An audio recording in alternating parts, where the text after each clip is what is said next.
안녕하세요. 네, 오랜만에 봬요. 네.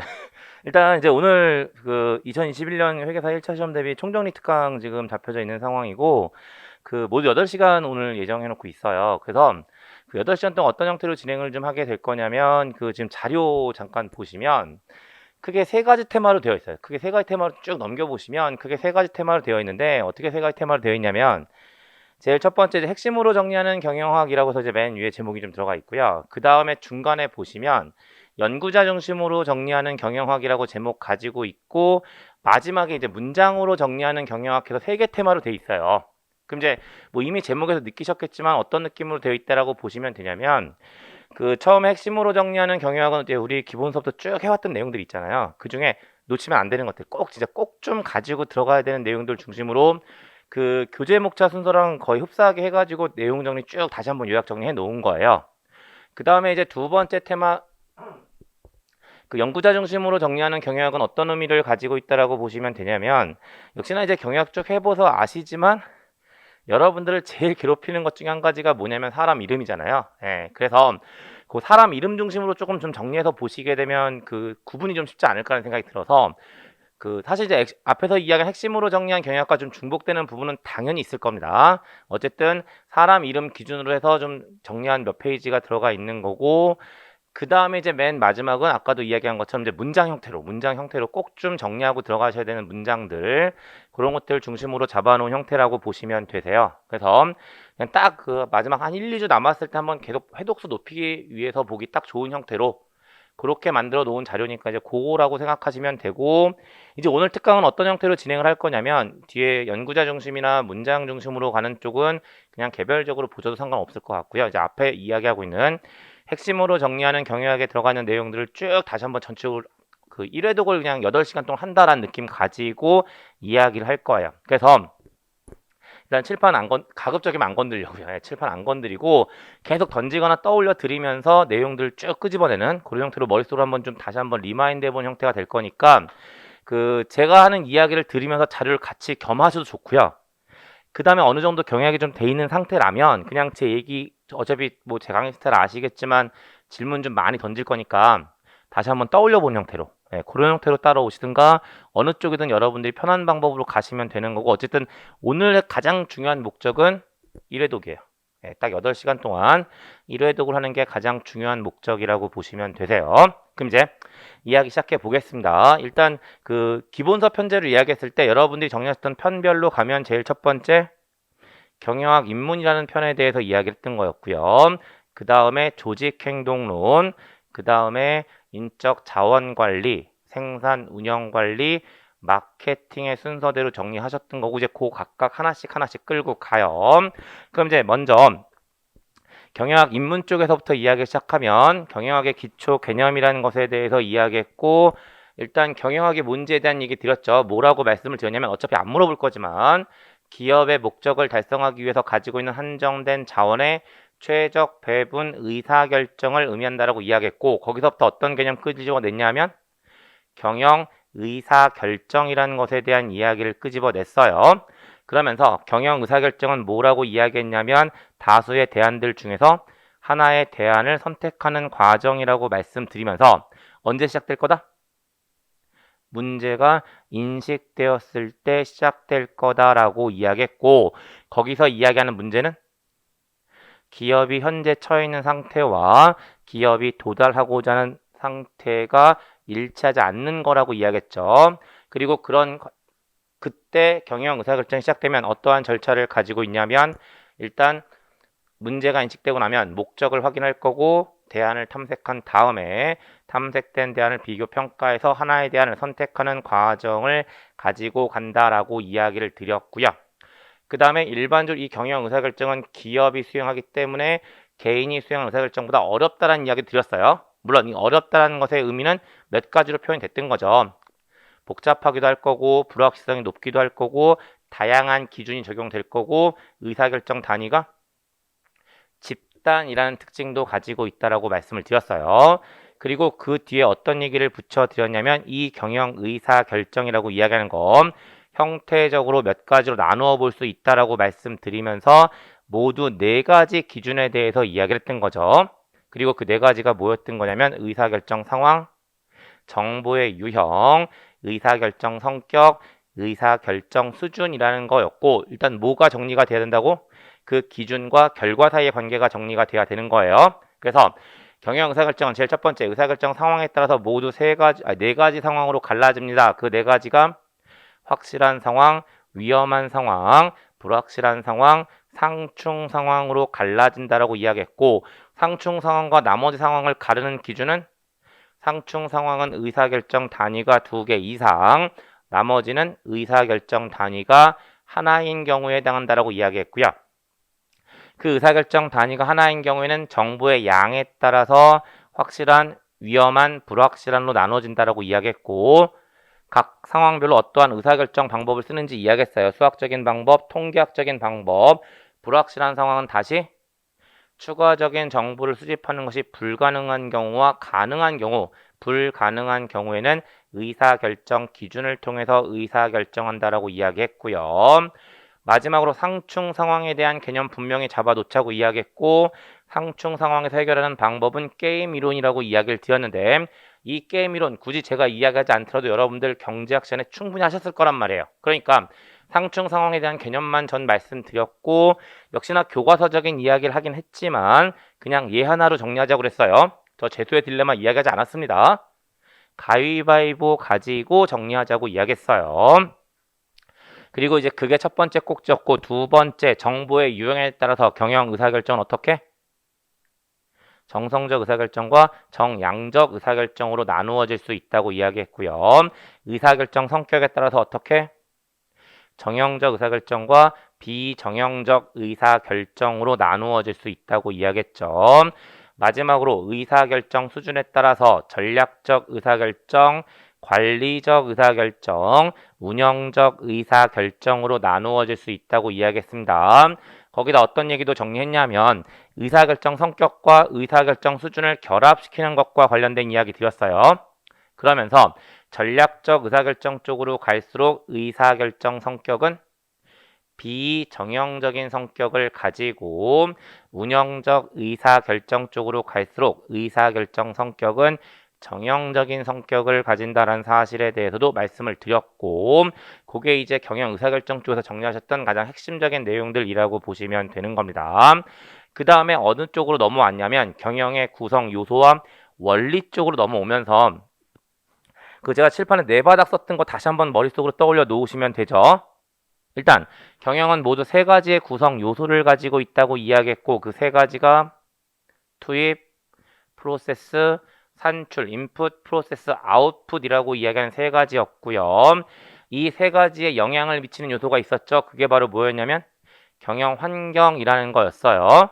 그래서 구성 요소 옆에다가 경영 환경 붙여드렸고, 그 밑에다가 경영의 원리가 붙어졌다라고 보시면 되는 거고, 이제 하나씩 채워가면 경영의 구성 요소라는 관점에서 인풋이나 프로세스에 대한 개념 물어볼 거 없어요. 아웃풋에 대한 이야기 정리하는 거고, 아웃풋은 형태적으로 두 가지, 뭐와 뭐?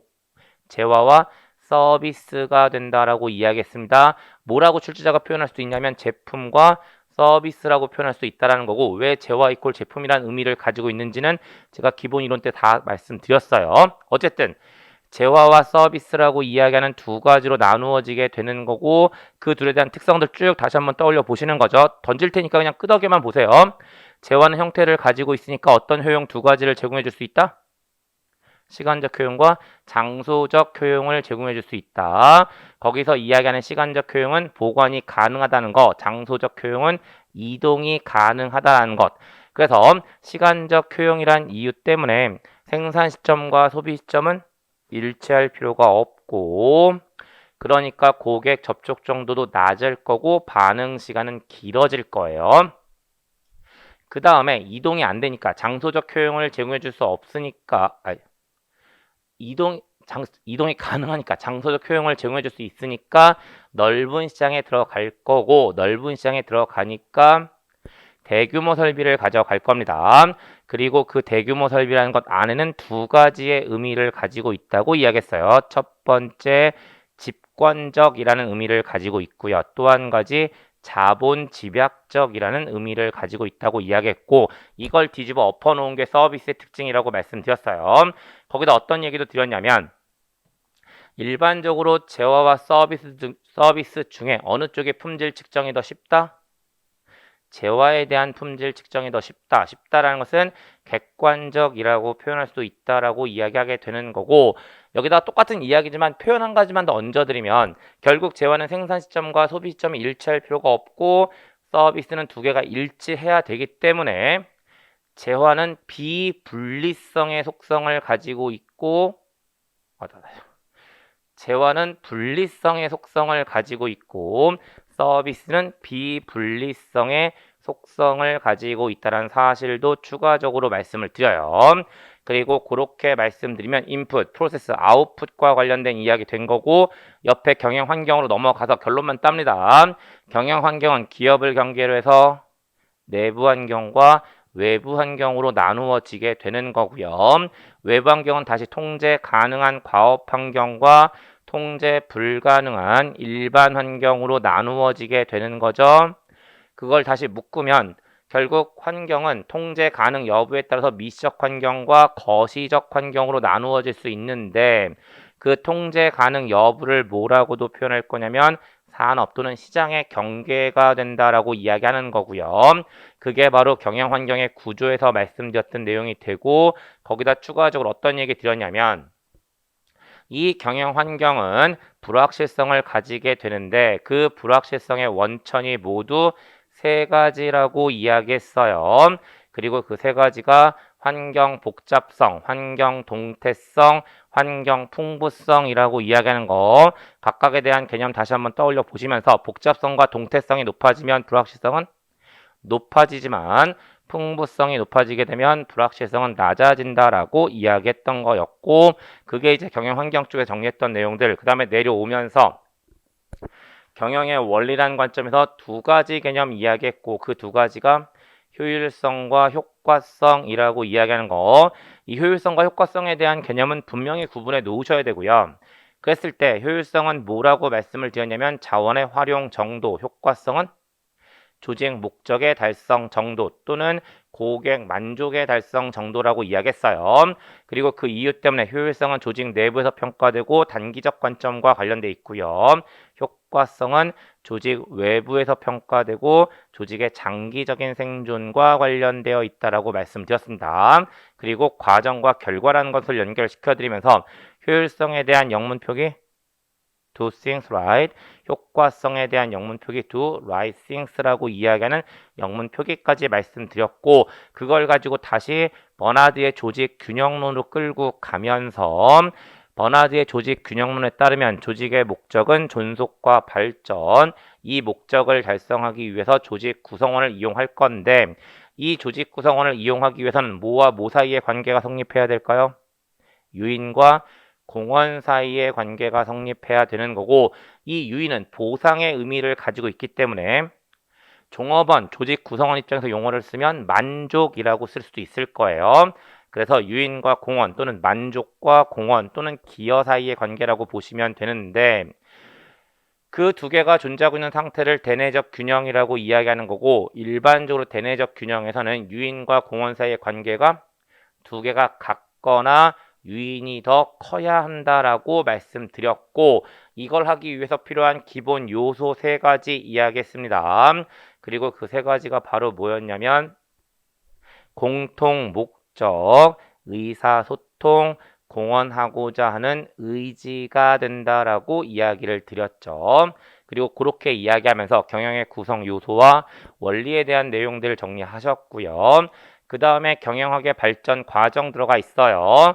크게 틀부터 이야기하면 고전적 접근법, 인간관계 접근법, 시스템 접근법, 상황 적합 이론들에 대해서 정리를 하셨죠. 그러면 먼저 고전적 접근법에서 정리하셨던 내용들 잠깐 보면 제일 첫 번째 테일러의 과학적 관리법, 결국 5+1로 정리한 거예요. 그 5개 표현이 뭐였냐면 제일 첫 번째 동작 연구와 시간 연구 또는 과업 관리라고도 이야기할 겁니다. 그 다음에 차별적 성과급제, 기획부 제도, 직능별 직장 제도, 작업 지도표 제도라는 5가지 개념 가지고 테일러의 과학적 관리법 설명드렸고요. 거기에 추가적으로 테일러의 과학적 관리법이 가지고 있는 원칙 하나 있었어요. 그리고 그 원칙이 고임금 저노무비의 원칙이라고 이야기하는 거.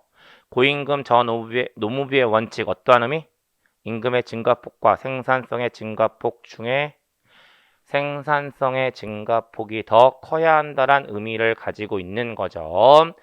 그 다음에 두 번째 길브레스 부부의 과학적 관리법 이야기했고 서블링 말고는 다시 정리할 내용은 없다라고 보여지고요. 그 다음에 세 번째 포드 시스템에 대해서 이야기했고 역시나 흐름적으로 가시는 거죠. 던집니다.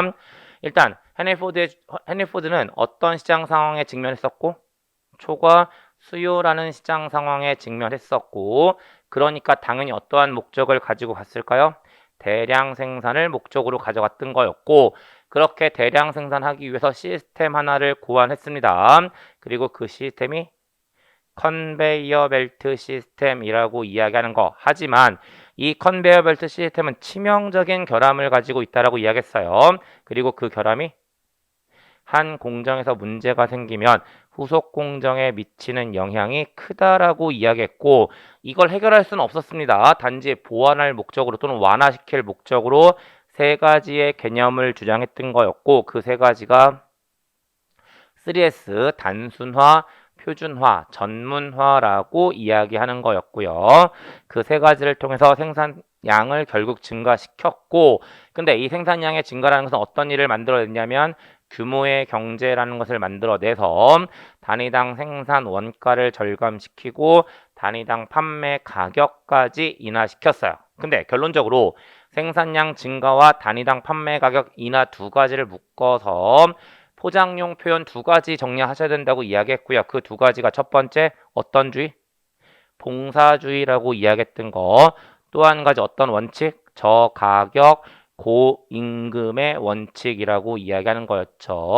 그리고 그런 얘기들 가지고 포드 시스템에 대해서 정리하셨고요. 그 다음에 페이올의 관리 과정론 딱 세 가지 이야기했어요. 첫 번째 페이올의 주장에 따르면 기업의 경영활동은 모두 6가지 그리고 그 6가지가 기술활동, 상업활동, 재무활동, 보호활동, 회계활동, 관리활동. 근데 그 중에 제일 중요한 게 관리활동. 그리고 이 관리활동 순서대로 5개라고 이야기했고요. 그 5개가 계획화, 조직화, 지휘, 조정, 통제라고 이야기했던 거였고 이 5가지가 한 대로 넘으면서 간소화되었다고 이야기했던 거죠.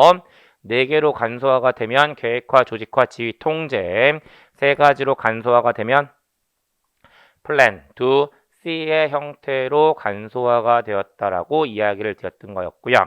그 다음에 마지막으로 막스 베버의 관료제에 대해서 정리를 하셨고요. 막스 베버의 관료제 X관점을 기준으로 한 상태에서 가장 이상적인 조직 구조, 거기서 이야기하는 가장 이상적인 4가지의 의미를 가지고 있습니다. 그리고 그 4가지가 명령, 복종, 규범, 문서라고 이야기하는 4가지를 가지고 조직을 운영했다라는 사실 정리하시는 거고요. 거기에 추가적으로 베버의 관료제가 가지고 있는 몇 가지 특징들 정리하시는 거죠. 규범의 명확화, 노동의 분화, 역량 및 전문성에 근거한 인사, 공과 사의 구분, 계층의 원칙, 문서화라고 이야기하고 있는 거고요. 거기서 가장 눈여겨보셔야 되는 게 바로 뭐냐면 역량 및 전문성에 근거한 인사가 막스 베버의 관료제의 특징이라는 것 좀 더 눈여겨봐 두실 필요성이 있는 거고 거기에 추가적으로 어떤 내용도 정리하셨냐면 이 베버의 관료제가 가지고 있는 장점과 단점에 대해서 정리를 하시면서 조직의 입장에서는 장점을 가지고 조직 구성원의 관점에서는 단점을 가진다라고 이야기했어요. 그리고 어떤 얘기도 했냐면 막스 베버의 관료제랑 어떤 용어 같이 연결시켜 드렸냐면 X관점 조직 구조니까 기계적 조직이라는 표현 연결시켜 드렸고요. 그렇다면 반대로 Y관점에 근거한 조직 구조를 유기적 조직이라고도 한다라는 사실을 말씀드렸죠. 어쨌든 베버의 관료제는 기계적 조직에 해당한다라고 보시면 되는 거고 그게 고전적 접근법에서 정리하셨던 내용들이 되는 겁니다. 그 다음에 인간관계 접근법이라는 관점에서 호손 연구 한 가지 말씀드렸어요. 그리고 그 호손 연구 블라블라 하는 얘기들 되게 많았던 건데 역사 핵심적인 내용들만 이야기하면 일단 엘튼 메이오와 레슬리 버거라는 사람이 주장하고 있는 거고요. 기본적으로 설계된 목적은 고전적 접근법을 반대하기 위한 목적이 아니라 고전적 접근법을 옹호하기 위한 목적으로 설계된 연구인데 뒤가 좀 이상하게 갔다라고 말씀드렸고, 이러한 호손 연구는 모두 4차례 연구로 구성되어 있습니다. 순서적인 거 의미가 있다고 이야기했고요. 그랬을 때 제일 처음에 조명 실험했고, 두 번째 계전기 조립 작업장 실험, 세 번째 면접 연구, 마지막으로 배전기 전선 작업장 실험을 했다라고 이야기 드렸고요. 그 결과로 인간관계 학파가 형성됐고 거기에 사회학과 심리학이 따라 붙으면서 조직 행동론이라는 분야가 생겨났다라고 이야기했어요. 그리고 그런 설명 드리면서 결론적으로 호손 연구에서 가장 핵심적인 결론은 뭐냐면 뭐가 성과에 영향을 미친다? 집단 분위기와 참여자에 대한 관심이 영향을 미친다라고 주장을 했던 거였죠. 그 다음에 시스템 이론 쪽으로 넘어가서 역시나 한 줄 베이스로 끌고 갔고요. 그 한 줄 어떤 것들?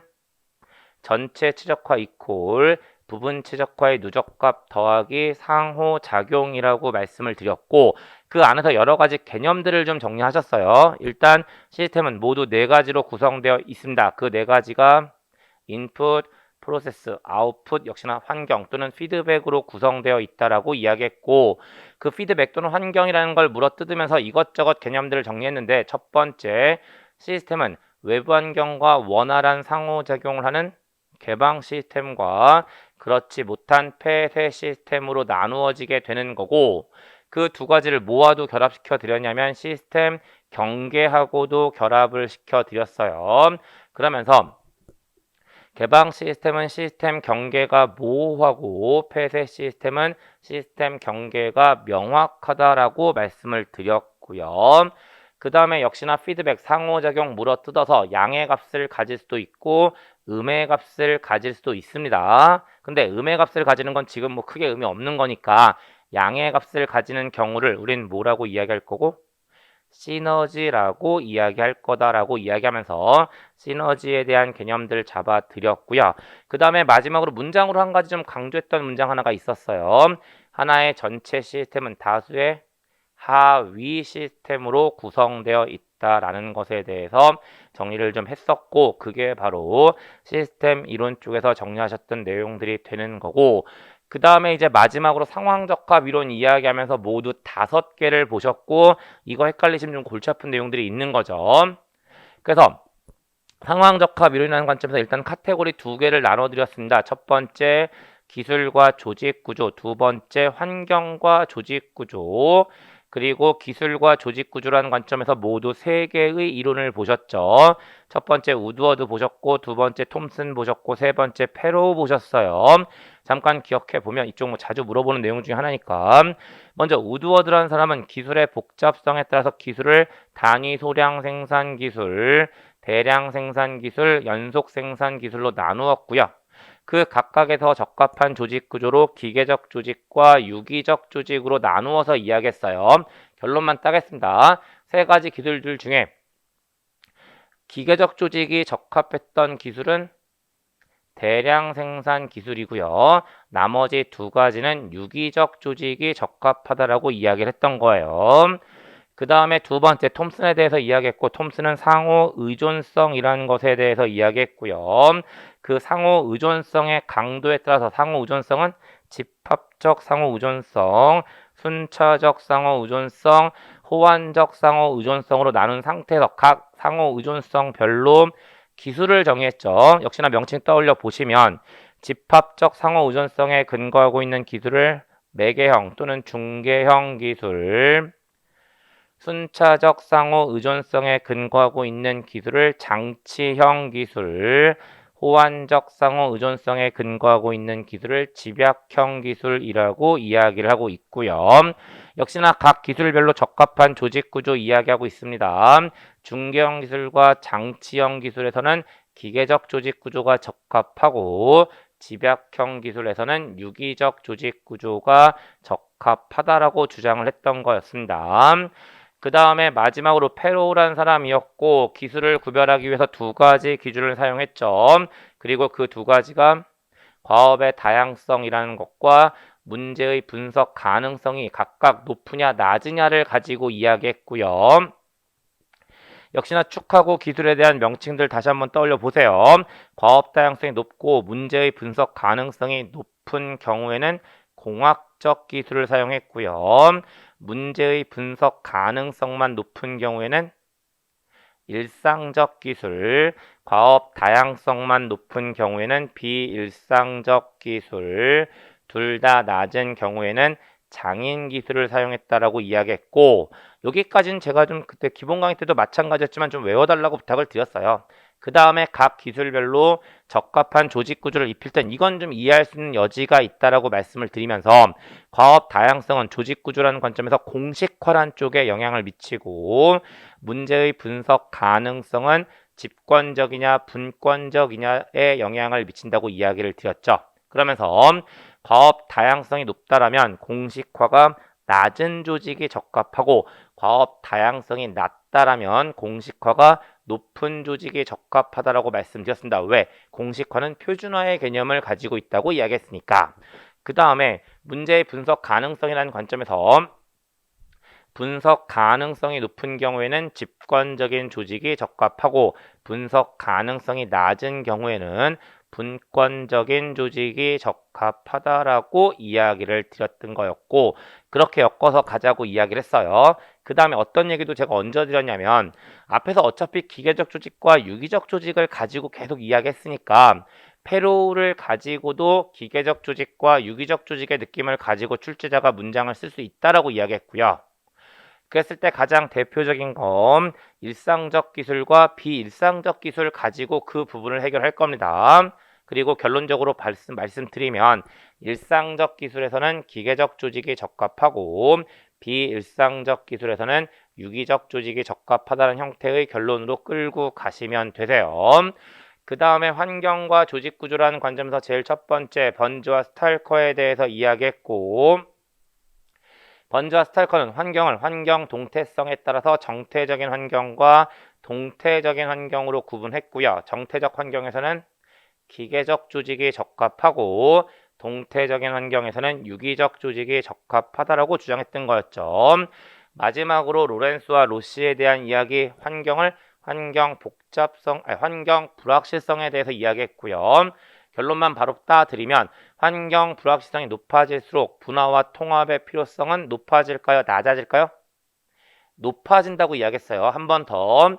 환경 불확실성이 높을수록 분화와 통합의 필요성은 증가한다라고 이야기를 했다라고 말씀드렸고 그렇게 정리하시면 경영학의 발전 과정 안에 들어가는 내용들 다 정리해서 보셨고요.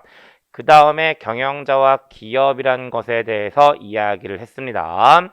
그럼 이제 먼저 경영자 관점에서 어떤 이야기를 했냐면 먼저 경영자 제가 그냥 칠판에 판서에서 끌고 간 흐름대로 가면 기업을 운영하는 사람이라고 말씀을 드리면서 그 운영 물어 뜯어서 두 가지 이야기했죠. 뭐하고 뭐요?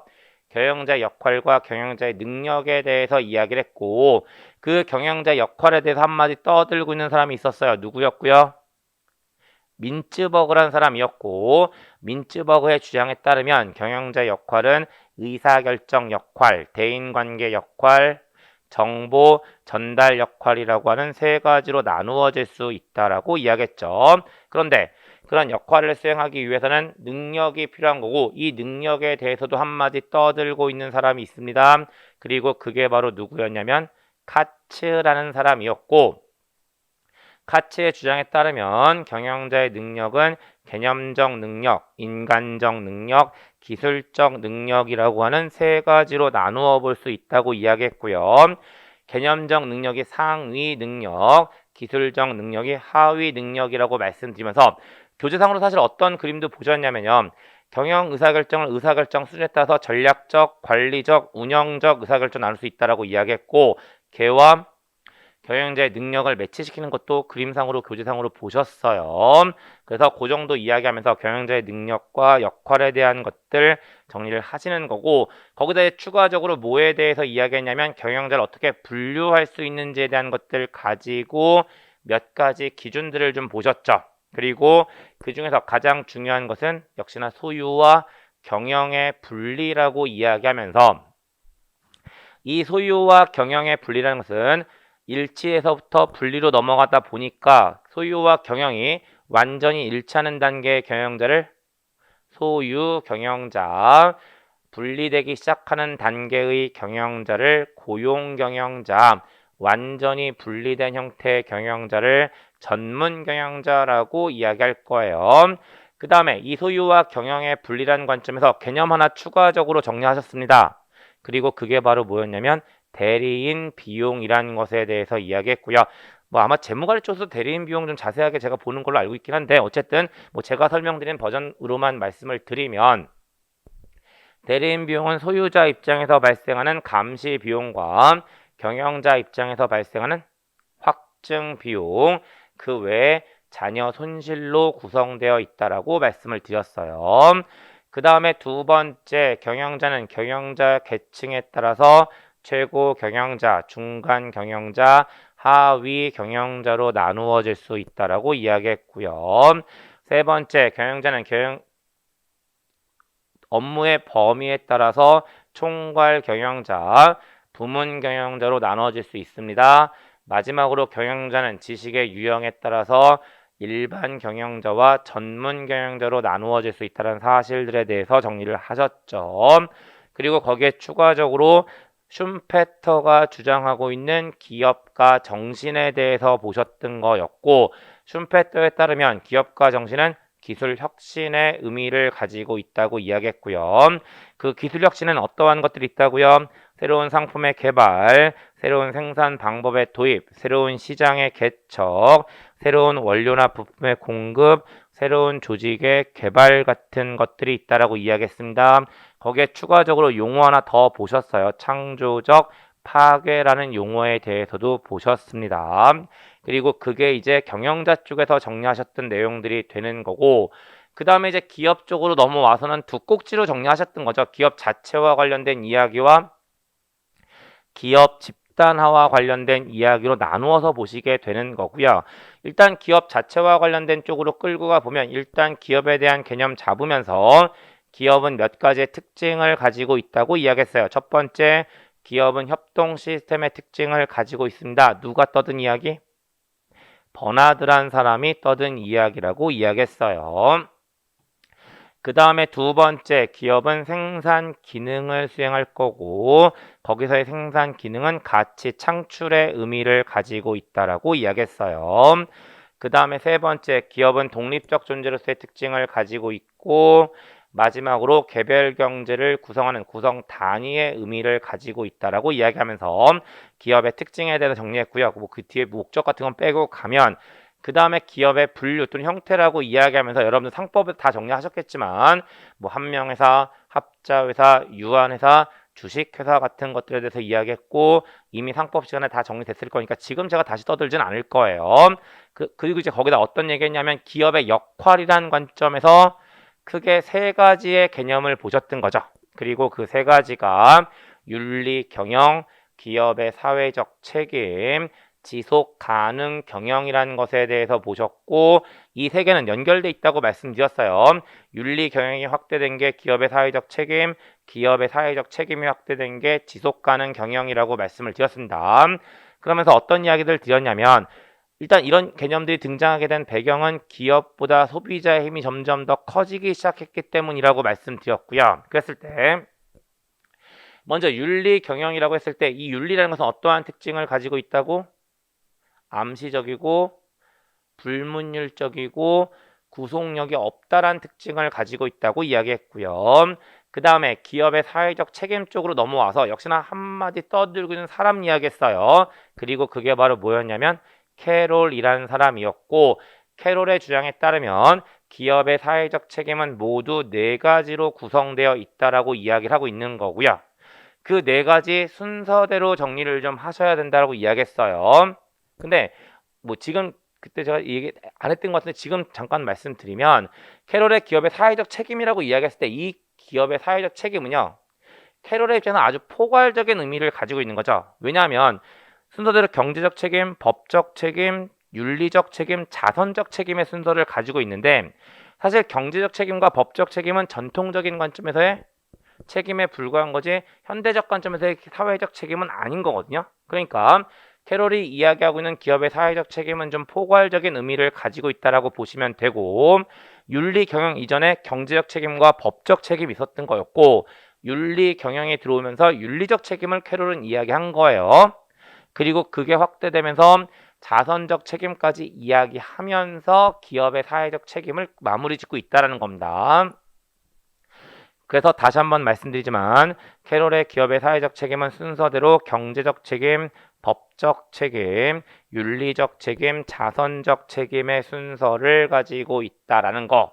그 다음에 마지막으로 지속 가능 경영 이야기하면서 그러니까 일단 개념적으로 기업의 사회적 책임이 확대된 게 지속 가능 경영이라는 거 느낌 가지고 계셔야 된다고 이야기했고 거기다 두 가지를 얹었죠. 첫 번째, 지속 가능 경영은 모두 세 가지의 구성 요소를 가지고 있어요. 그리고 그 세 가지가 경제적 책임, 사회적 책임, 환경적 책임이라고 하는 세 가지가 된다라고 이야기했고요. 그 다음에 또 한 가지가 뭐였냐면 이 지속 가능 경영을 평가하는 기준에 대해서 이야기했어요. 그리고 그 기준이 두 개 있었어요. ISO 26000과 다우존스 지속 가능 경영 지수라고 이야기하는 두 가지 정리했고 그게 이제 기업의 역할이라는 관점에서 윤리 경영, 사회적 책임, 지속 가능 경영에 대한 이야기 드린 거고 이게 이제 기업 자체와 관련된 내용들이었다라고 보시면 되는 거고요. 거기에 이제 추가적으로 기업 집단화 끌고 가면서 어떤 얘기들을 드렸냐면 일단 기업 집단화에 대한 개념 중요하지 않고 분류 쪽이 중요한 의미를 가지고 있고요. 그 분류라는 관점에서 크게 두 가지 이야기했어요. 첫 번째, 결합 방향에 따라서 수평적 결합과 수직적 결합으로 나누어질 수 있다라고 말씀드리면서 역시나 수평과 수직의 개념을 구별하는 것은 너무나 중요하다고 말씀드렸어요. 객관식 시험 문제 만들 때 수평 자리에 수직 또는 수직 자리에 수평 집어넣어서 이런저런 말장난을 칠 겁니다라고 이야기를 드렸던 거였고요. 역시나 그런 의미를 가지니까 다시 한번 정리하겠습니다. 여러분들이 시험장에 들어가셨는데 수평이란 단어가 등장하면 둘 중에 한 가지라고요. 하나는 같은 단계 또는 동일 단계란 의미를 가지고 있거나 또 한 가지는 의사결정 권한이나 책임 수준의 변화가 없음을 의미할 거라고요. 당연히 그렇다면 수직은 다른 단계의 의미를 가지고 있거나 의사결정 권한이나 책임 수준의 변화가 있다란 의미를 가지고 있을 거고 물론 여기서는 같은 단계와 다른 단계의 의미를 가지고 있다는 거죠. 그래서 수평적 결합이라는 것은 동일 단계에 있는 기업들 간의 결합, 수직적 결합은 다른 단계에 있는 기업들 간의 결합, 그리고 그러한 이유 때문에 수직적 결합은 다시 두 가지로 나누어집니다. 어떻게요? 전방 결합과 후방 결합으로 나누어지게 되는 거고 여기서 이야기하는 전방은 소비자 방향을 의미하고 후방은 공급 업체 방향을 의미한다는 설명도 드렸어요. 그 다음에 기업 집단화는 독립성에 따라서 카르텔, 콘첼은 트러스트로 나누어질 수 있다라고 이야기를 드렸고요. 거기서 이야기하는 독립성은 경제적 독립성과 법률적 독립성으로 나누어져요. 그래서 카르텔은 경제적 독립성과 법률적 독립성이 유지된 상태에서 MOU 같은 것들을 가지고 결합하는 경우 콘체르는 경제적 독립성은 상실하고 법률적 독립성만 남아있는 경우 트러스트는 둘 다 상실된 경우라고 보시면 되는 거고 역시나 그 한 가지만 연결시켜 드리면 이 독립성에 대한 이야기와 앞에서 이야기한 결합 방향을 연결시켜서도 이야기할 수 있는데 일반적으로 카르텔은 수평적 결합과 수직적 결합 중에 수평적 결합에만 해당되고요. 나머지 두 가지는 수평적과 수직적 다 가능하다라고 보시면 되세요. 그리고 이제 그게 기업 집단화의 분류 쪽에서 정리하셨던 내용들이 되는 거고 나머지 장꼭지가 바로 뭐가 되냐면 기업의 인수 및 합병에 대한 이야기들을 정리하게 되는 거죠. 그리고 그 기업의 인수 및 합병이라는 관점에서 기업의 인수 및 합병은 거래 의사에 따라서 우호적 M&A와 적대적 M&A로 구분될 수 있는 거고, 역시나 적대적 M&A 끌고 가면서 공격 방법에는 어떤 것들이 있고 방어 방법에는 어떠한 것들이 있는지에 대해서 쭉 정리를 하셨고, 이것 또한 아마 재무관리 시간에 정리를 하지 않았을까 싶은데요. 그러니까 지금 다시 제가 리뷰하진 않겠습니다. 그리고 그렇게 끌고 가면서 기업 집단화에 대한 이야기들 다시 한번 확인하신 거고, 여기까지가 이제 경영자와 기업이라는 관점에서 다시 한번 쭉 리마인드해 가시는 거죠. 그 다음에 이제 제3장 가셔서 뭐에 대해서 이야기했냐면 경영 관리라는 것에 대해서 이야기하면서 아까 잠깐 언급했던 페이올의 관리 과정론에서의 5가지가 4가지로 간소화돼서 들어오는 거죠. 그리고 그러한 이유 때문에 4가지 정리하셨고요. 그 4가지가 계획화, 조직화, 지휘, 통제라고 이야기하는 4가지가 되는 건데, 사실 통제에 대한 얘기는 사실 앞쪽에 다 설명 다시 한번 리뷰할 거고, 지휘는 실행 쪽에 대한 이야기가 돼버리기 때문에 여러분들께서 시험 목적상으로 좀 가지고 가셔야 되는 쪽은 계획화와 조직화 쪽에 대한 내용이라고 보시면 되는 거예요. 그러면 이제 먼저 계획화 쪽에서는 어떤 내용들이 가장 핵심적인 내용들이 됐던 거였냐면, 계획화에 대한 개념적인 측면 크게 의미 없어요. 뭐 뻔한 이야기들이라서 그쪽은 뭐 그냥 가볍게 넘기시면 되는 거고, 역시나 이론 하나를 정리하는 겁니다. 그리고 그 이론이 맥그리거와 드러커가 주장하고 있는 MBO라는 것에 대해서 정리하시는 거고요. 역시나 MBO에 대한 구체적인 얘기 다시 한번 리뷰하겠지만, 기본적인 논리는 뭐라고요? 한번 목적이 정해지면 그 목적을 바꿀 생각은 없어요. 단지 목적이 정해지고 나면 실행할 거고, 그 실행의 결과를 성과라고 할 텐데, 그 성과를 목표에다가 어떻게 수렴시킬지에 대한 고민만 가지고 있다라고 말씀을 드렸어요. 그러면서 어떤 형태로 내용들을 끌고 갔냐면, 출발 뭐부터 시작하긴 했냐면 조직 목적부터 시작했지만, 그 조직 목적부터가 MBO가 아니라 일반적 조직 목적은 일반적이고 장기적이고 비계량적인 속성을 가지고 있기 때문에 집단의 목표로 전환시켜 주어야 한다고 이야기했고요. 그 집단의 목표로 전환시켜주는 순간부터가 MBO가 된다라고 이야기를 드렸어요. 그러면서 이 MBO라는 것은 모두 3가지의 구성 요소를 가지고 있다고 이야기했고, 그 3가지가 목표 설정, 참여, 피드백이라고 하는 3가지가 되는 거였죠. 그리고 거기서 이야기하는 목표 설정은 어떤 의미를 가지고 있을까요? 집단의 목표는 구체적이고 단기적이고 계량적으로 설정되어야 한다라고 이야기하고 있는 거고, 그 목표 설정과 관련해서 어떤 원칙도 교재상으로 확인하셨냐면 스마트 원칙이라는 것에 대해서도 정리를 하셨어요.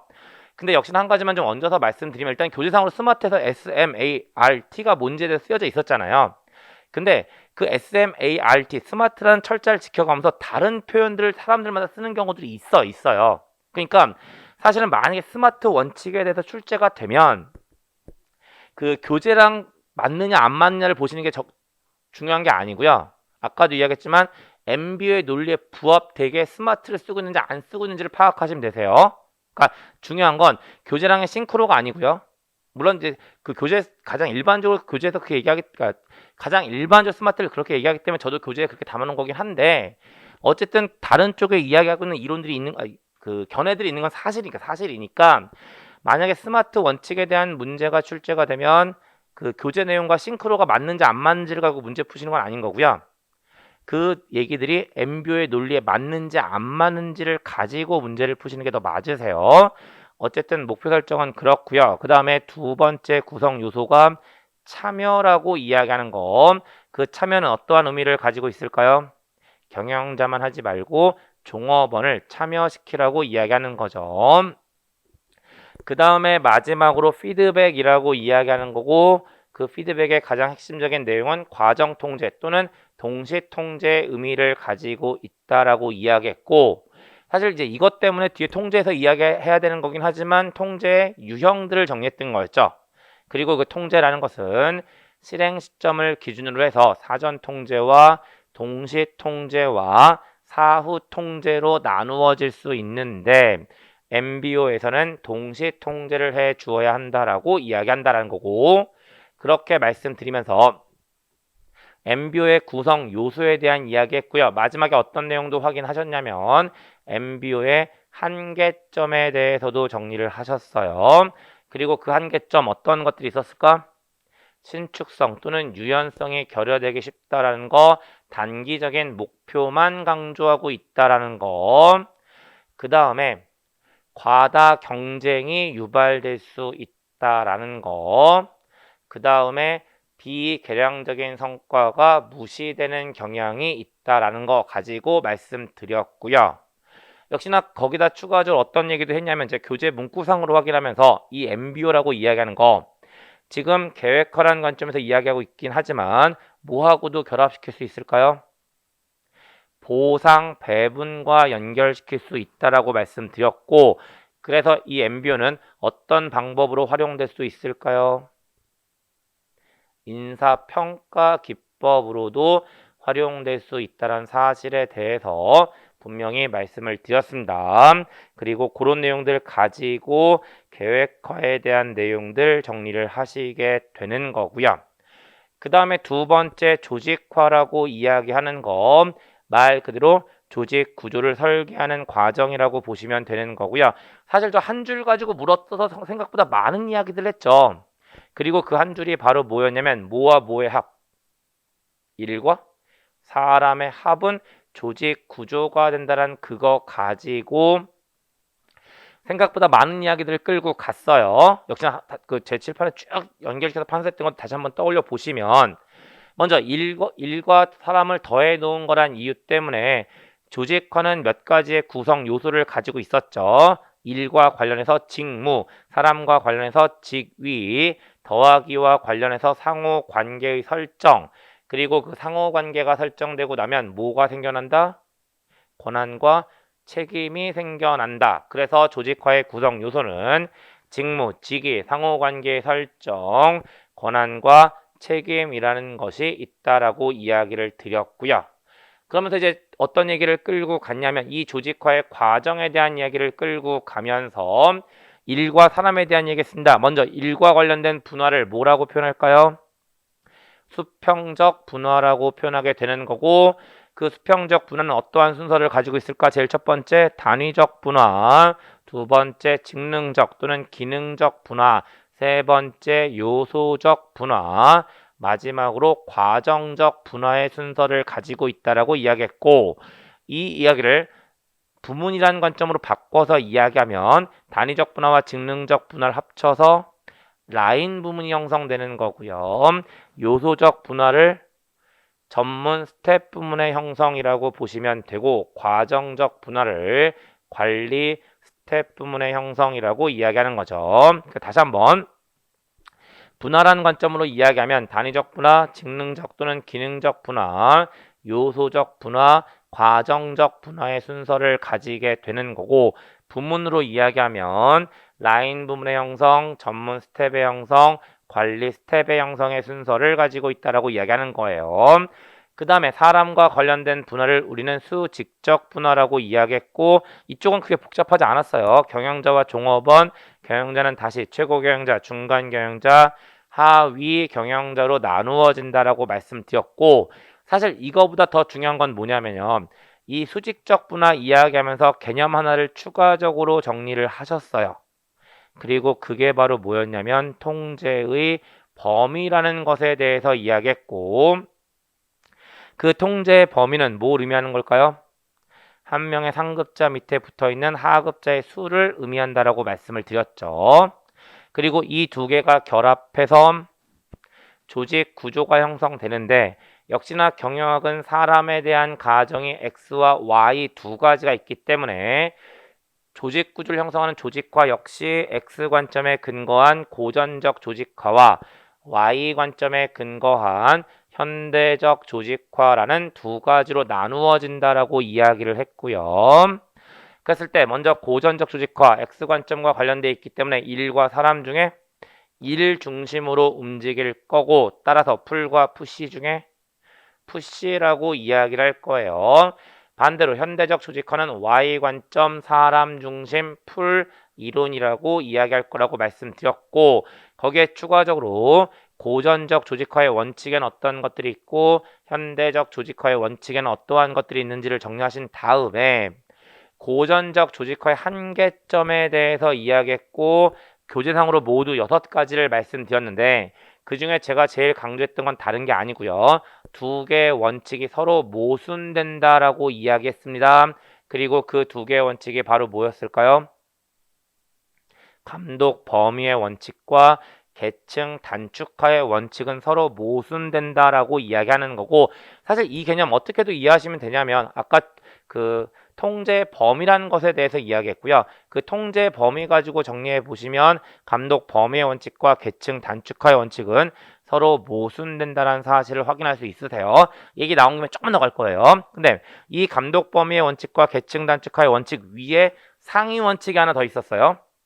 그리고 그게 바로 계층제 원칙이라는 것이 있었고 그 계층제 원칙은 하위 원칙으로 3가지를 가지고 있는 거였죠.